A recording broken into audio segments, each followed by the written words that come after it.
months once வந்து groceries வாங்கிட்டு வருவோம். எல்லாம் ரீஃபில் பண்ணது போக மிச்சம் இருக்கிறத கட்டப்பையில் போட்டு தான் வந்து ஸ்டோர் பண்ணி வச்சுருந்தேன். பாக்ஸ் வந்து தேடிட்டே இருந்தேன். ஒவ்வொரு டைமும் நான் போகும்போது அவுட் ஆஃப் ஸ்டாக்கில் இருக்கும், அப்படி இல்லைனா ஒரே ஒரு பீஸ் மட்டும் இருக்கும். நேற்று டிமார்ட் போகும்போது நிறைய பீசஸ் இருந்துச்சு.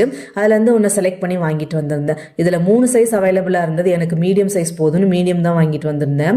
லாக்குமே நல்லா இருந்தது, குவாலிட்டியும் நல்லா தான் இருந்துச்சு. வீல் இருக்கிறதுனால ஈஸியாக வந்து நம்ம மூவ் பண்ணிக்கலாம்.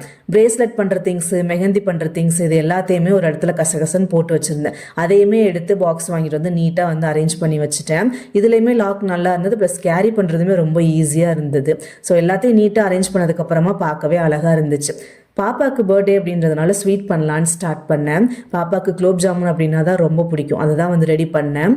எப்போவுமே நான் மாவு பிசையும் போதும் சரி, மாவு பிசைஞ்சதுக்கப்புறமா கொஞ்சம் நெய் வந்து சேர்த்துப்பேன். அதே மாதிரி பால் பண்ணும்போதுமே வந்து கையில் கொஞ்சம் நெய் தடவிட்டு அதுக்கப்புறமா பால் பண்ணுவேன். அந்த மாதிரி பண்ணோம் அப்படின்னா உடையாமல் வரும். நம்ம ஃப்ரை பண்ணும்போதும் தனித்தனியாக வந்து போகாது. ட்ரை பண்ணி பாருங்கள். உங்களுக்கு ஒரு வேளை வந்து நெய் ஸ்மெல் பிடிக்கல அப்படின்னா நீங்கள் ஆயில் கூட யூஸ் பண்ணிக்கலாம்.